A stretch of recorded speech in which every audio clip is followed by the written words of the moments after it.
This is the Real News Network. I'm Sharmini Pierce coming to you from Baltimore. Verizon, the telecom giant, announced Tuesday it will be buying AOL for $50 per share, which amounts to about $4.4 billion. This will give Verizon, known to us as our cable company, access to AOL content. For example, the Huffington Post is owned by them, and digital advertising. The acquisition gives Verizon an entryway into the increasing competitive online video space. Verizon is the country's largest wireless carrier, as well as an internet and TV provider. Joining me now to discuss this is Craig Aaron. Craig is coming to us from Washington, D.C., and he's the president and CEO of Free Press and Free Press Action Fund. Thank you so much for joining us today. Thanks for having me. So, Craig, explain to us, what does this mean to us?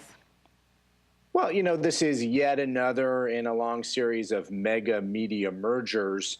I think what, disappoints me about this deal is that, Wall Street has really pressured and forced companies like Verizon to just try to get bigger and bigger and swallow up more companies and more of the competition, instead of actually incentivizing, encouraging them to invest in their networks. For the amount of money, for the $4 billion that Verizon is spending to buy AOL, they could actually extend high-speed broadband service to many, many communities across the country, communities like Baltimore, Boston, Buffalo, where you can't get their fastest internet service. Instead, we're seeing them buy advertising technology, content, and we're seeing more concentration. Wall Street loves it, but it's not really that good for us as consumers or certainly as a larger society.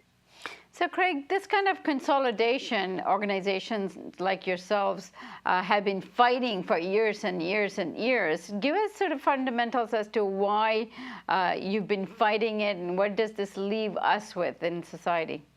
Well, I think that you're always concerned about too much power over information being held in too few hands. And definitely the public benefits with as many competing sources of information as possible to tell them what's happening in their community, what happens in the country at large. And what we've seen happen over the last 30 years is going from maybe 50 companies that control most of what we watch, see, hear, and read every day, down to just a handful. And Verizon with this move is definitely trying to stay in that handful, but you've got the same company already controlling your access to the internet, controlling your cell phone, now getting their hand in the content business. And I think there's a lot of reasons for people to be concerned about that. Verizon is a company that doesn't have a very good reputation when it comes to trying to do journalism and have that freely cover their own activities. And I think they're a company that doesn't have a very good reputation when it comes to privacy. We know about the spying and surveillance of your phone records. Certainly Verizon has been complicit in that, although their hand has obviously been forced as well. But here's a company looking to know even more about you, tie all the things they know because they're your phone provider, because they're your cable company, to the kind of advertising they can offer over content networks. And so I think there's a lot of unanswered questions about that also speak to these larger concerns about media consolidation. As a citizen, as just a participant in this democracy, you benefit from independent support sources of information, competing for scoops, competing for news, not having it all under one roof. And I think a company like Verizon, we have to have questions. What happens to a previously independent source like the Huffington Post, like the tech blog Engadget, that maybe took a critical view of Verizon's activities? What happens when Verizon is the company that's writing the checks? Right, and what does this tell us about our society? We've been fighting this stuff, and the government was supposed to prevent these types of mega mergers from happening.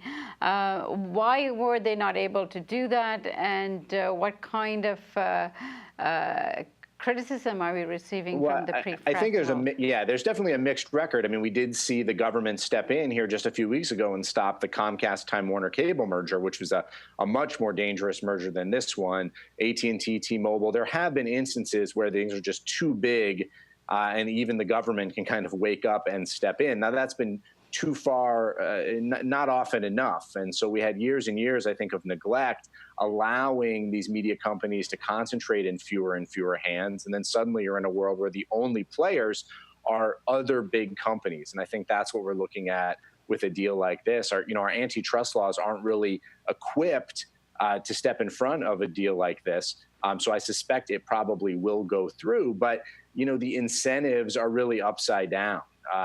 If we're looking at a world in which a company like Verizon is being discouraged from actually investing in its network, from actually providing infrastructure, from actually building high-speed internet that could benefit the whole country, lead to all kinds of economic advancement, help us compete with the rest of the world.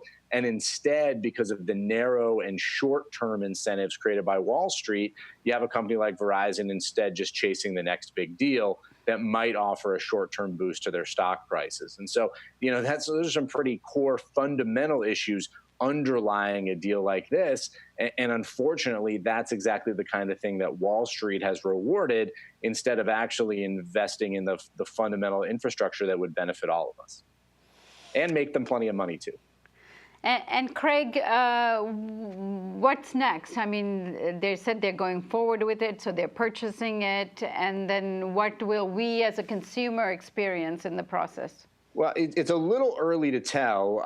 Certainly, I'm sure the Justice Department and others will take a look at this merger. And the immediate day one looks at it, don't see a lot of grounds for them to stop this from happening. So I suspect this merger will go through. But there's a lot of areas where individual consumers are going to have to really watch out for what's happening. I think one big area is the area of privacy. A lot of reasons to be concerned about what Verizon is doing with the information they capture. They were caught last year installing super cookies on their phones, tracking where you were going online, technology that you really couldn't remove, you couldn't opt out of. I think that's very concerning when you're talking about them then buying these sort of advanced ad technologies that AOL has been developing. I think you've also just got to be concerned about what is Verizon's role as the boss, as the editor here going to be.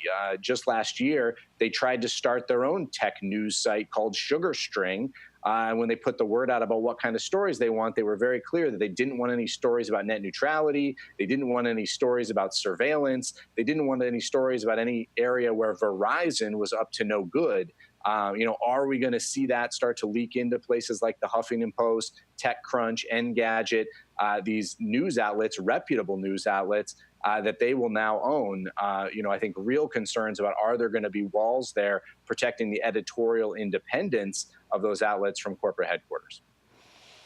Craig Aaron, President and CEO of Free Press, thank you so much for joining us today. Thank you. And thank you for joining us on the Real News Network.